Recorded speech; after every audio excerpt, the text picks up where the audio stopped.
5 सितंबर। आज सुबह से ही काफी लोगों के मैसेज व्हाट्सएप पे टेक्स्ट मैसेज आ गए थे। सबसे पहले तो मैं उन सभी लोगों को बधाई देना चाहता हूं जिनसे मैंने अपने जीवन में सीख ली है। कुछ ऐसी सीख जो जीवन को चलने की प्रक्रिया को जो सिखाते रहे, मार्गदर्शन करते रहे। आप सभी को हार्दिक बधाई शिक्षक दिवस की। कुछ स्टूडेंट्स के लिए सबसे पहले तो वो कि इस डेट को याद कर ले। हो सकता है कि उनके एग्जाम में ये डेट पूछी जा सकती है कि 5 सितंबर किसके लिए जाना जाता है। 5 सितंबर शिक्षक दिवस। सबसे पहले तो जब व्यक्ति का जन्म होता है और जब तक मरण नहीं होता है तब तक व्यक्ति कुछ न कुछ सीखता ही रहता है। तो जन्म के तुरंत बाद यानी कि माँ हमारी सबसे पहली शिक्षिका मानी जाती है। माँ हमारी सबसे पहली प्राथमिक तौर पर शिक्षिका मानी जाती है। उसके बाद हमको जन्म के बाद में जो जो हम सीख लेते हैं मगड़ तक। मगड़ के बारे में कहा जाता है कि खाली हाथ आए थे और खाली हाथ जाना है, लेकिन इसके बीच में हमारे साथ हमारे संस्कार, हमारे व्यवहार, हमारे विचार ये रह जाते हैं। तो हमारे क्या क्या, हमारे संस्कार, व्यवहार और विचार, इन तीनों पर हमको जीवन भर काम करना पड़ जाता है। और इसी के लिए हम जो है कहते हैं कि खाली हाथ आए थे और खाली हाथ चले जाएंगे, लेकिन ये तथ्य गलत हो जाता है वहीं पर जब हम किसी व्यक्ति को देखते हैं कि उसकी मृत्यु होने के बाद वो इन वजहों से याद किया जाता है। अगर हम महात्मा गांधी के बारे में बात करें, महात्मा गांधी जी के बारे में बात करें, तो इनके बारे में आज भी लोग पढ़ते हैं, जानते हैं, समझते हैं और आश्चर्य करते हैं कि एक हाड़ मास का बना व्यक्ति इतना बड़ा आंदोलन कैसे कर सकता है, इतनी पूरी भारत की जनता को एक साथ एकजुट करके कैसे आंदोलन कर सकता है। तो वो क्या है, उनके व्यवहार जो समाज को लेकर के थे, उनके विचार जो आज तक जिंदा है, आज तक वो प्रासंगिक है, उसको हम याद करते हैं। तो क्या वो खाली हाथ चले गए? खाली हाथ चले गए, लेकिन छोड़ क्या गए जिसकी वजह से हम उनको आज भी याद करते हैं जब 2 अक्टूबर आता है। और वैसे भी समाज में कई ऐसी घटनाएं हैं जब जब वो याद किए जाते हैं तो ये चीजें गलत हो जाती हैं यहीं पर, क्योंकि हमारे साथ संस्कार, व्यवहार और विचार ये छोड़ करके व्यक्ति जाता है। इसको सीखने के लिए पूरा जीवन हम अपना व्यतीत करते हैं। कुछ ऐसी सीख जो मां से लेते हैं, पिता से लेते हैं। कहा जाता है कि एक पिता का जेब अपने पुत्र के लिए कभी खाली नहीं होता।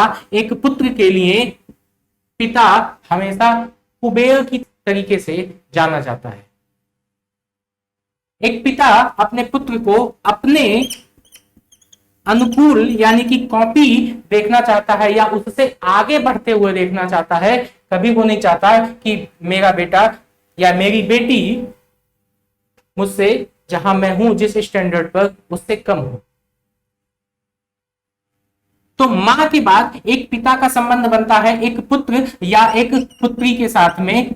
तो एक पुत्र या पुत्री का भी फर्ज बनता है अपने मां और पिता को लेकर के कि वो उसके साथ उचित पूर्ण, गरिमापूर्ण, सदाचार और सम्मान के साथ अपने मां और पिता के बताए हुए कदमों पर चले। इसी के बाद में हम बात करें तो बहन और भाई, बहन या भाई, कुछ ऐसी सीख जो हम अपनी बहन, बड़े भाई, बड़ी बहन या छोटे भाई या छोटी बहन को लेनी चाहिए। वो एक दूसरे के साथ संबंधों को लेकर के है। यदि बड़ी बहन या बड़ा भाई है तो वो अपने छोटों के साथ में किस तरीके से संबंध निभाए, या छोटा भाई या छोटी बहन है वो अपने बड़ों के साथ किस तरीके के संबंध निभाए। तो ये हमें सीख मिलती है। अगर हम बात करें तो महाभारत से, महाभारत में आपने देखा होगा कि कौरव जब रण में है, युद्ध में करने गए हुए हैं, वहां पर जब अपने गुरु को देखते हैं, अपने भाई बंधुओं को देखते हैं, तो अर्जुन तुरंत हाथ खड़ा कर देते हैं कि मैं इन पर तीर कैसे चलाऊं, मैं इन पर बाण कैसे चलाऊं। तो तुरंत कृष्ण उनको समझाते हैं कि नहीं, अब तुम्हारा कर्तव्य बदल चुका है, अब तुम युद्ध क्षेत्र में हो, तुम्हें अब ये काम करना होगा। और अपने कर्तव्य को याद दिलाते हुए उनको आगे बढ़ने को पथ प्रदर्शित करते हैं।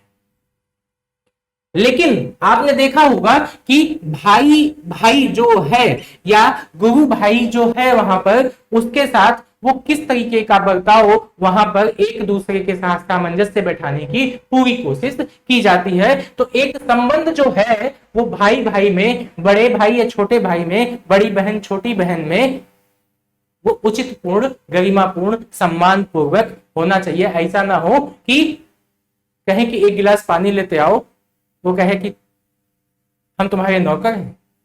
ये चीज नहीं होनी चाहिए।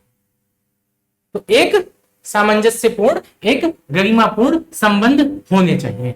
अब अगली बात हम करते हैं जो जीवन में हमें सीखनी चाहिए, वो ये कि आप हर किसी से सुनेंगे कि अच्छा बनो, अच्छा बनो। अच्छा बनने का यह मतलब नहीं होता है कि आप बेवकूफ बनो। ठीक है, आप बेवकूफ बनो। अच्छा बनने का यह मतलब नहीं होता कि आप बेवकूफ बनो। अच्छा बनने का यह मतलब है कि आप समझदार बनो। आप समझदार बनो। समझदार बनने का मतलब यह है कि अगर कोई व्यक्ति आपको धोखा दे देता है या किसी कारणवश आप उसे हर्ट होते हैं, तो ऐसा ना हो कि अच्छे हैं तो आपको एक बार धोखा दिया वो व्यक्ति और दूसरी बार फिर धोखा दिया, आप उसको माफ करते जा रहे हैं अच्छे बनने के चक्कर में, तो पता चलेगा कि आप अपने पैर पर कुल्हाड़ी मार लिए और आप अच्छे बनते रह गए। तो नहीं, समझदार बनिए। हम आपसे फिर कह रहे हैं, आप समझदार बनिए। किसी एक व्यक्ति के एक बार धोखा देने के बाद आप दूसरी बार उससे सतर्क हो जाइए और जो वो ऐसा काम करता है तो तुरंत अपने जीवन से उसको बाइकआउट कर दीजिए, तुरंत आप उसको फायर करिए अपने जीवन से। नहीं, वो आप अच्छे मत बनिए, आप समझदार बनिए। क्या बनना, हमें समझदार बनना है। अब दूसरी चीज कि हमें पैसे और समय को लेकर के कुछ सीखनी चाहिए। पैसे को लेकर के कि जीवन में आपके पैसा है तो सब कुछ है। पैसा भगवान जैसा है, पैसा भगवान जैसा है, लेकिन पैसा कमाने के चक्कर में आप कुहूती या फिर कुछ ऐसी आप नियति ना बना लें कि आपके सारे संबंध खराब हो जाएं और आप जो है कुछ अवैध काम करने लग जाए। पैसा भगवान जैसा है लेकिन भगवान नहीं है। उससे भी बड़ी चीज है इंसानियत। इंसानियत, कुछ ऐसे कर्तव्य, उसको करते हुए आप पैसे की तरफ तब आगे बढ़े। पैसा है तो सब कुछ है, पैसा है तो जीवन है, पैसा है तो संबंध है, सारी चीजें हैं, लेकिन पैसा इंसानियत पूर्ण तरीके से, जो एक वैध तरीका है, उसको करते हुए तब आप संबंधों के साथ में पैसा कम। अगली चीज समय को लेकर के, समय के साथ ज्ञान हो जाए तो बहुत ज्यादा अच्छा है।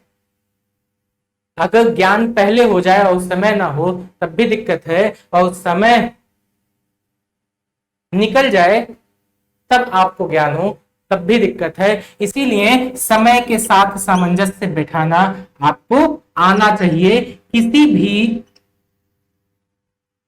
परिस्थिति में। तो समय के साथ में ज्ञान आना आवश्यक है। समय निकल जाएगा तो कुछ भी हासिल नहीं होगा। समय से पहले किसी को नहीं कुछ मिलने वाला है, समय के बाद में भी कुछ नहीं मिलेगा, लेकिन समय पर आपकी आंखें खुल जाना यह बहुत जरूरी है। अगली जो बात हम करने वाले हैं वो दुनिया को लेकर के बताया जाता है कि दुनिया गोल है। नहीं, दुनिया क्या है? दुनिया एक तो मतलब जरूरत और तीसरा इंसानियत। इन तीन वजह से ये जुड़ी हुई है दुनिया। 3 बजे कहने का मतलब यह है कि अगर आप हमारे साथ जुड़े हैं तो एक तरफ तो हम ये कह सकते हैं कि आपका मतलब है आप हमसे जुड़े हुए हैं, क्योंकि आपको एक अच्छी शिक्षा चाहिए, अच्छा ज्ञान चाहिए, जिससे हम जो है अपने मंजिल की तरफ को पालें। हम ये भी कह सकते हैं कि आपकी जरूरत है, क्यों?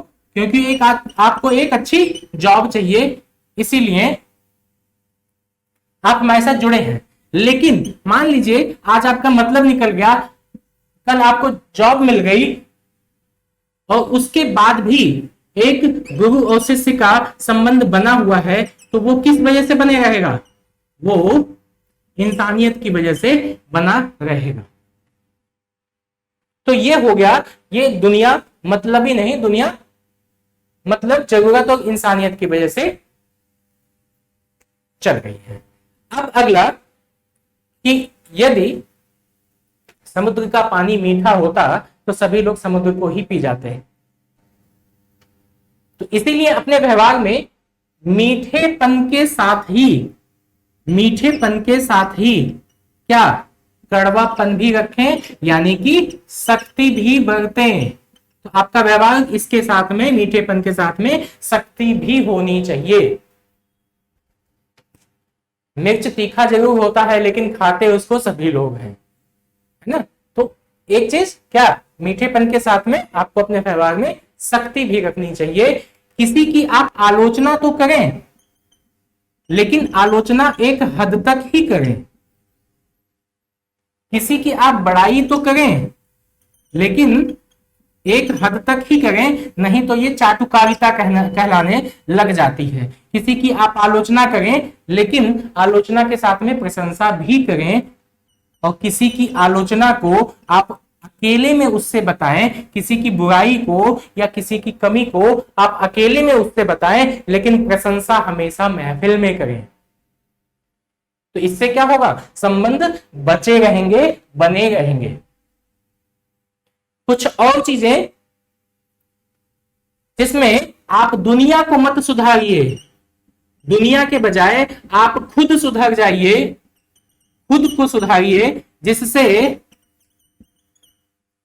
कम से कम आप तो सुधरे रहेंगे। और जब आप सुधरे रहेंगे तो आपके आसपास जितने भी लोग हैं जो आपके साथ संबंध बनाए हुए हैं, तो वो आपके साथ अच्छा संबंध बनाए रखेंगे, और उसी के साथ में जब वो आपके साथ एक अच्छा व्यवहार करेंगे जैसा आप चाहते हैं, तो ऑटोमेटिक धीरे धीरे लोग सुधरते चले जाएंगे, हमारे आसपास के लोग। इसी के साथ में किसी को डांटना एक हद तक ही चाहिए, जो हमने आपको बताया। कभी किसी को डांट रहे हो, बीच बीच में प्रशंसा करते रहे, या डांटने के बाद उसकी प्रशंसा करें तो ज्यादा उसको बुरा भी ना लगे और हमारे संबंध बचे रहे। कठिनाइयां और ठोकरें जीवन में हमेशा आती रहेंगी, लेकिन इनसे पीछे हमें नहीं हटना है, क्योंकि जब रात होती है उसके बाद सवेरा भी होता है, और जब सवेरा होता है तो लोग चलने लगते हैं, रात में लोग जहां भी हैं वहीं रुक जाते हैं।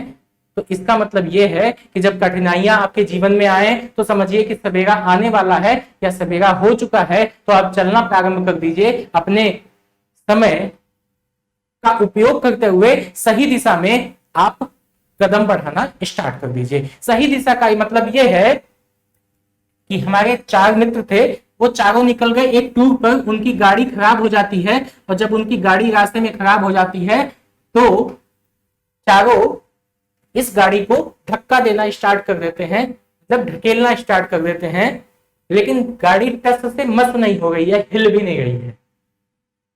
क्यों जानते हैं? इसलिए क्योंकि 2 आगे से ढकेल रहे थे, 2 पीछे से ढकेल रहे थे, तो गाड़ी हिलेगी कहां से? इसका मतलब यह है कि अगर चारों एक ही दिशा में ढकेल रहे होते तो ये गाड़ी हिल गई होती, आगे बढ़ जाती, स्टार्ट हो जाती, और वो अपनी मंजिल की तरफ पहुंच जाते। तो सही दिशा, सही समय पर आपको एक उचित तरीके से रणनीति बना करके काम करना होगा, तब जाकर के आप अपनी मंजिल की तरफ पहुंचेंगे। ये हमारे जीवन में सबसे ज्यादा जरूरी हो जाता है। खाली पेट और खाली जेब ये हमेशा एक सबसे बड़े शिक्षक के तौर पर इसको जाना जाता है। उसके साथ में कुछ हम और बात करें कि शिक्षक और सड़क, शिक्षक और सड़क ये दोनों हमेशा एक जगह रुक जाते हैं, लेकिन इस पर या इनके साथ चलने वाले लोग वो हमेशा अपनी मंजिल को पा लेते हैं। तो इस तरीके से हम अपनी बात को यहीं पे समाप्त करते हैं। कुछ चीजें जो आपसे बतानी थी वो हमने आपसे बताई, और आप इसके साथ में सीखिए, समझिए और आगे बढ़िए। आप सभी को फिर से शिक्षक दिवस की हार्दिक बधाई। धन्यवाद।